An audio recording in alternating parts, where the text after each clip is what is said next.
Thank you, everyone, and good morning. Salama Bagi. And thanks for coming back after what was a very informative, entertaining, and energetic morning session. So it's good to see you here with us. It is there. So thank you for the introduction. That makes me sound like quite a busy man, but nothing is more important than spending time with very important countries in the natural gas world. And Indonesia, as a major producer and consumer of gas, is clearly one of those. It's great to be back in Indonesia, my first time to Jakarta, but I always very much appreciate the opportunity to be here and engage your fellow countrymen.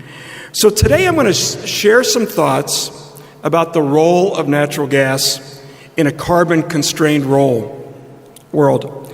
It's a positive message overall, but we in the gas industry do have a lot of work to do.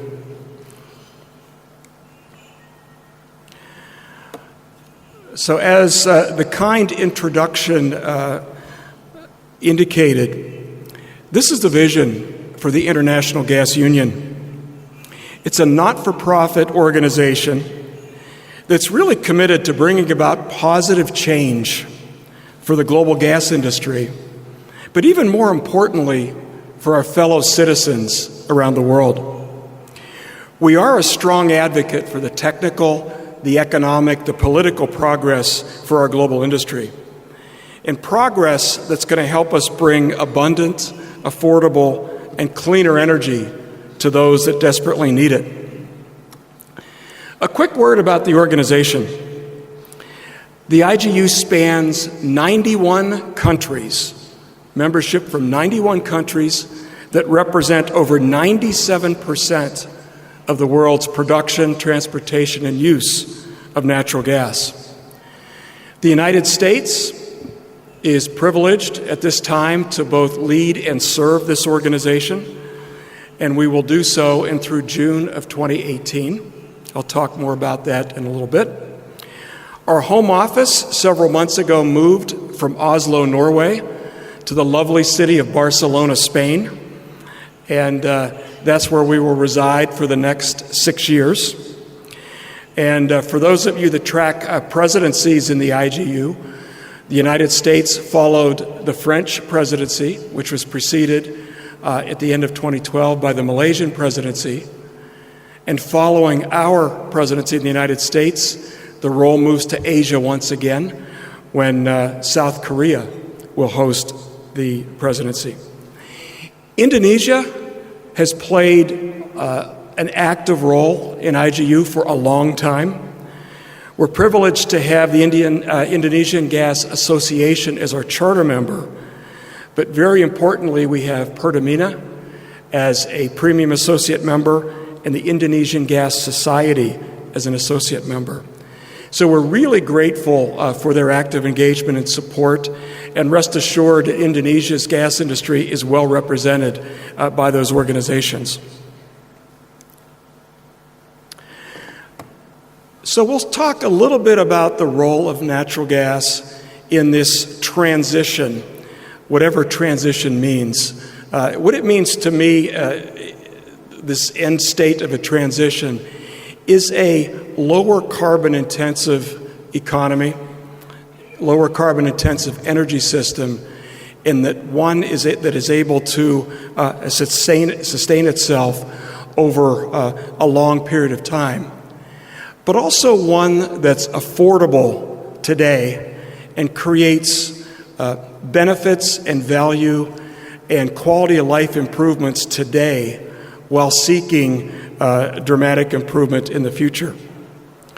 We clearly see gas as an essential element of today's and tomorrow's energy portfolio. It can be used as a replacement for coal and heavy fuels in transportation and electricity generation. It's used directly as a fuel in heating homes, businesses, and industry. And clearly, it's a complement to renewables, providing flexible and responsive generation during periods of intermittency of those renewables. And gas delivers these benefits at a cost that doesn't break the bank. So let's be clear. Policies matter. They translate into standards and regulations. They provide signals to investors and operators.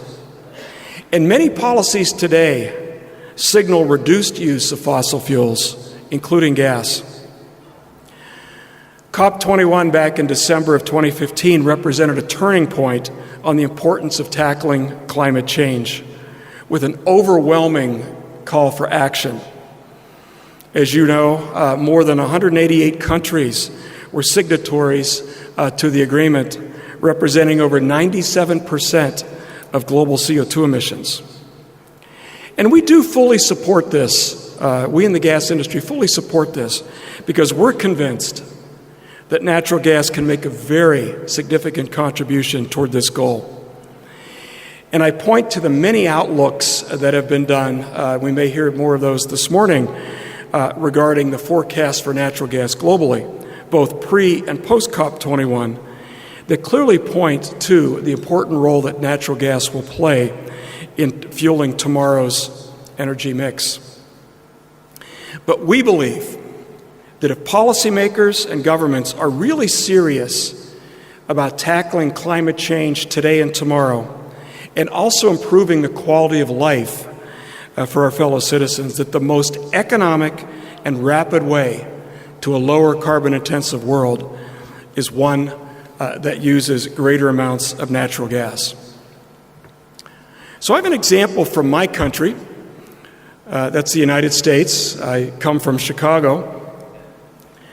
That gives an illustration of gas and renewables working together. I understand it's a key topic of this conference, clearly a very important one.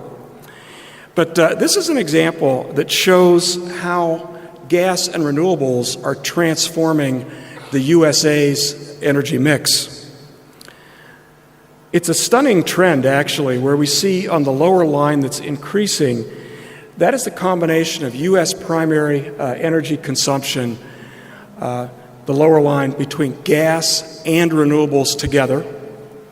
And we see a rapidly declining trend that shows the reduction in oil and coal that are being used.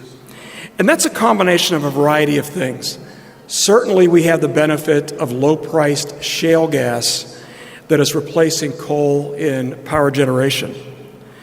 But we're also seeing tremendous renewables growth, first in wind and now in solar, tighter energy efficiency standards, and much higher fuel economy standards for our vehicles. But because of natural gas, this transformation is occurring, and it's occurring at little or no additional cost to our economy. And you could see, we believe, in just a few years, we are going to see the crossover where gas and renewables together become the primary sources of primary energy for the United States.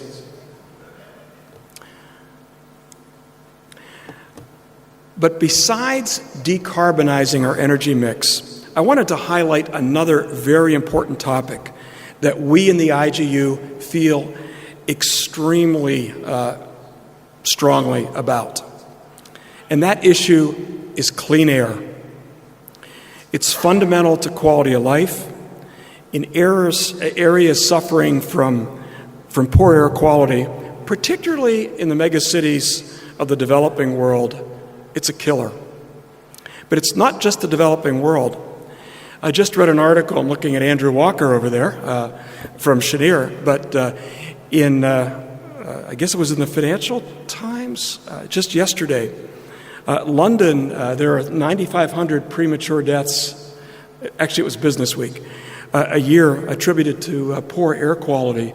And I understand that Oxford Street this year, by January 5th, had already exceeded 2017's total emissions for all of 17. So it's not just a developing world issue, but it's fundamental to the quality of life, and it's why IGU took the clean air message to COP21 in Paris, and furthermore, we took the clean air message to the EU Gas Week just last November in Brussels. We've released a couple reports entailing case studies where cities have undertaken the challenge of polluted air and improving those, and we've highlighted and demonstrated the role of natural gas in decarbonizing those energy systems and improving and enhancing the transformation to a cleaner air. One of the cities that we featured was Beijing, and I saw an article, this one was the Financial Times, just yesterday, that Beijing is committing to a 30% reduction in coal use just in 2017 alone. Natural gas and renewables will play a key role in that. So clean air is extremely important focus for the IGU. Clearly, burning coal and heavy fuels contribute to that air quality problem. Not solely, but those are key contributors to that problem. And to a large degree, replacing those fuels with natural gas improves air quality. And as such, around the world, coal does face some headwinds to its growth. There are tighter regulatory standards, particularly around emissions. Community resistance also, like many infrastructure projects in energy around the world. And there's more competition from natural gas, of course. It's cheaper these days, more widely available, and easier to build. There's clearly competition from renewables, where the technology evolution, coupled with favorable government policies, are really driving down the effective cost of renewable energy. And we're seeing certain funds, certain banks, hesitant to finance certain types of fossil fuel projects. And there are regular attempts to apply carbon pricing schemes to reflect the externalities of carbon emissions and healthcare costs into the energy source. So clearly coal is facing headwinds. But reports of its death are premature.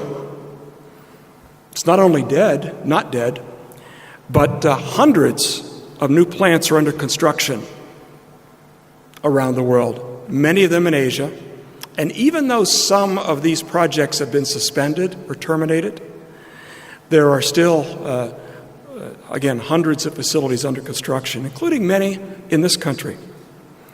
But clearly economies need energy, and the quickest route to economic opportunity and enhanced quality of life is affordable energy.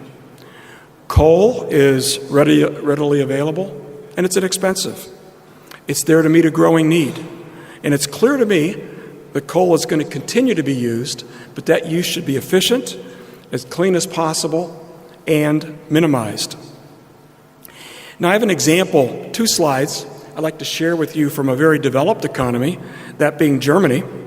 And it's an interesting example. Germany, as you well know, is a manufacturing powerhouse. It's a country that's committed to environmental stewardship, and it's fighting climate change by encouraging very aggressively renewables development. And of course, it's phasing out nuclear power. But these policies have placed higher and higher cost burdens on energy consumers and companies that supply that energy to those consumers. We see here on the left the dramatic rise in renewable energy consumption in Germany. And we see on the right the fact that coal usage over the last 8-9 years is up. At the same time, wind and solar is up. So they've responded to this challenge in order to help the economics of the higher renewable costs by reducing the consumption of clean natural gas and burning more coal. And during the last 5 to 6 years, coal consumption is on the upswing. So what's the result of this? Well, this chart shows the CO2 emissions over the last, actually since 1990, so the last 25 years or so. And you can see after years and years of improvement that the CO2 levels have flattened out. So the country now runs the risk of not being able to meet its climate change targets. And I believe that the increased coal usage is creating much of that challenge. So think about this. Billions of dollars in renewable subsidies, much higher consumer prices, increased coal usage, while of course they're increasing renewables, but little positive impact on the climate. An interesting example, I guess in fairness, understand that I think Germany sees the dilemma that they're in as well and are beginning to embrace a little more fully natural gas as part of this mix.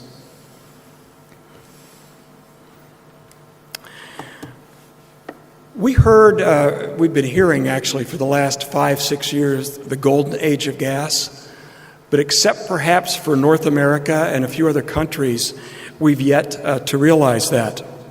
So some of the key points that IGU is making to policymakers are shown here. We're encouraging these policymakers to reflect the cost of additional health care and climate change into energy policy, and to consider establishing mechanisms that reflect those costs in the price of fuels. Policymakers should also make electricity grids more flexible and resilient and enable the integration of multiple sources of supply, which of course will include a lot more renewables.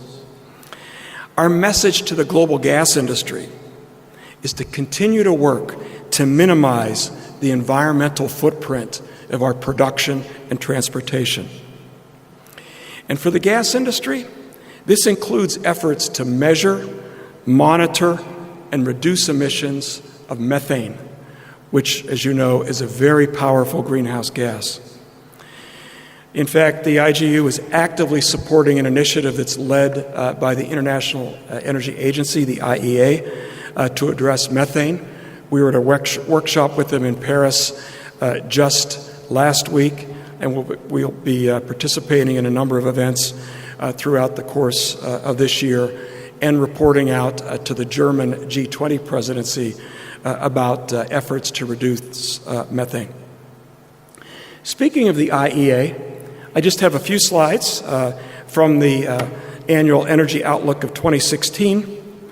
And despite the challenges that our global industry faces, the future remains bright. Our friends from the IEA that suggest that in most realistic scenarios, gas demand will continue to grow in the foreseeable future.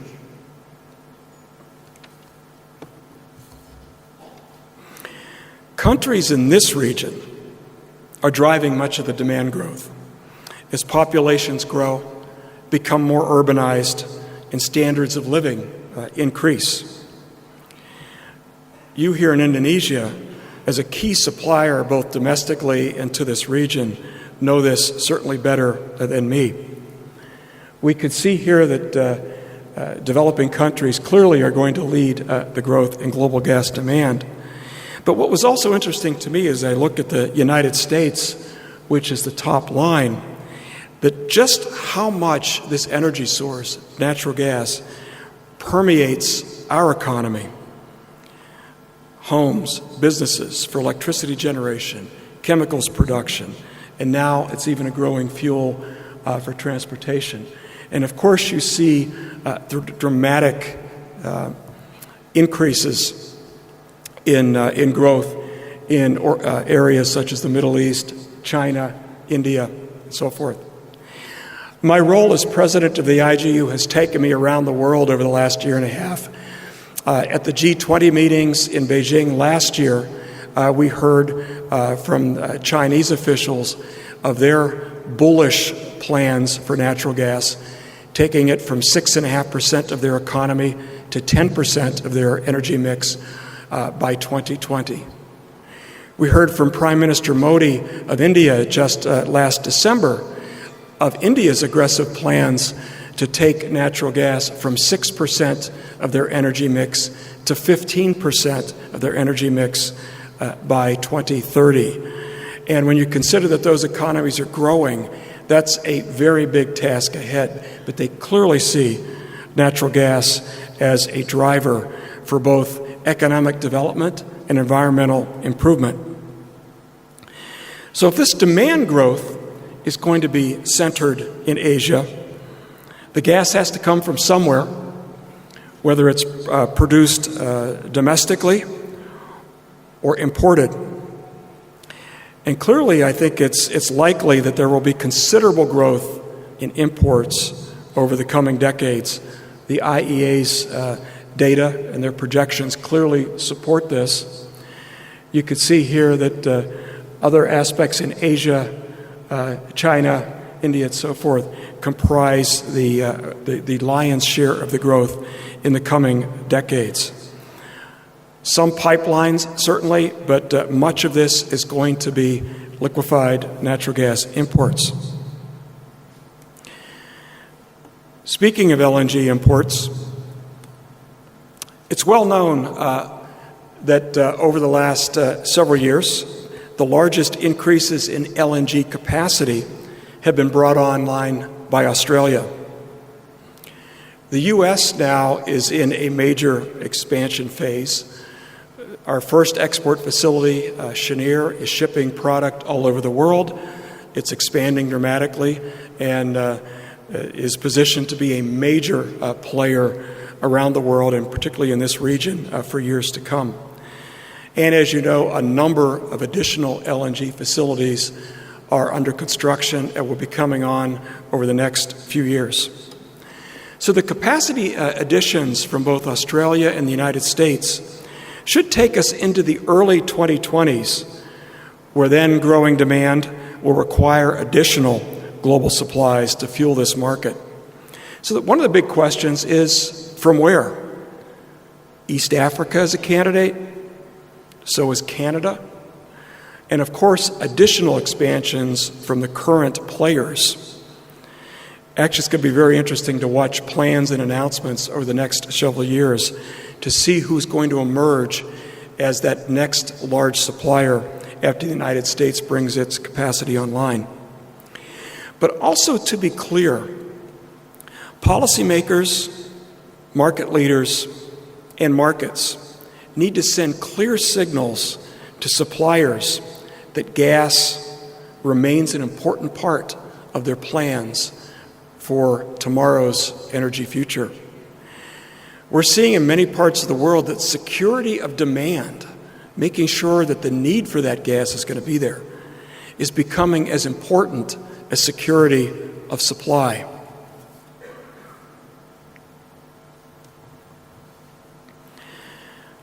I have a few more slides, but I'll offer some closing thoughts on the energy transition. Gas will play a huge role in addressing long-term climate concerns while improving the quality of the environment today.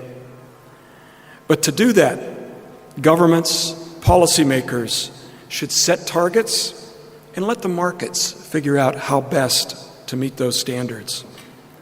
Our industry, our energy industry, our gas industry, lives and breathes on innovation. It's one where safety and environmental stewardship are taken very seriously, and where the drive for continuous improvement never ends. As an industry, I firmly believe that our future is bright. Our product offers tremendous benefits to our fellow citizens. And I look forward to working with all of you and our friends around the global gas industry to work tirelessly to realize this promise of gas. And these messages are messages that we're taking to key policymakers around the world. I mentioned the G20, where China led the G20 last year. As part of their ministerial meetings in Beijing in June of 2016, in Yangtze Lake, north of Beijing, we held a natural gas day. And during that day, we brought together ministers, industry leaders, thought leaders, policymakers, and addressed the role of gas in fueling China's economy, in fact, fueling the global economy, while improving the environmental conditions around the world. It was a very positive event. It was a standing room only event attended by ministerial staff and personnel from that meeting. It resulted in a very, very positive communique from the G20 that stressed and highlighted the role that gas needed to play in the future energy mix for this world. And that statement was in fact reinforced by the G20 heads of state following their meeting in September. China was a very effective leader of the G20. They had an important agenda to address energy needs for their growing economy. Germany is now the head of the G20, and they have a different take on their role. But we've managed, as we've done for the last 5 or 6 G20s, managed to get the International Gas Union at a seat at the G20 table, and we'll be aggressively working with the German policymakers to ensure that gas's role in growing economies, gas's role as a way to clean the air, gas's role as a way to complement renewables, and the gas industry's response to the environmental challenges of methane mitigation and reduction will be addressed at the German G20 leadership. So we followed China's G20 back in December with a ministerial event in India. We had the opportunity to meet with Prime Minister Modi, Energy Minister Pradhan, and brought together again ministers of energy, heads of international companies, and various policymakers, thought leaders with this event. And again, we were stressing this message from IGU of both natural gas promoting economic development and environmental improvement. So this is something I can tell you as IGU members that we are working tirelessly to advocate for the technical, the economic, the political improvements and progress for this industry. And I think we are being received well, not without our challenges, but I can also tell you that the dual message of economic improvement and environmental stewardship is being received well. So finally, I invite all of you to Washington, D.C. in June of 2018. This is when the USA presidency ends. It will be a really memorable, large, high-impact conference. I can assure you after just 2 weeks of our new administration, Washington is a very exciting place right now. I don't know what it's going to look like by June of 2018, but it is going to be the world's largest gas industry event next year. And it's going to really have an impressive collection of industry leaders, a very big collection of government leaders and policymakers, technologists, operators, and financial industry representatives.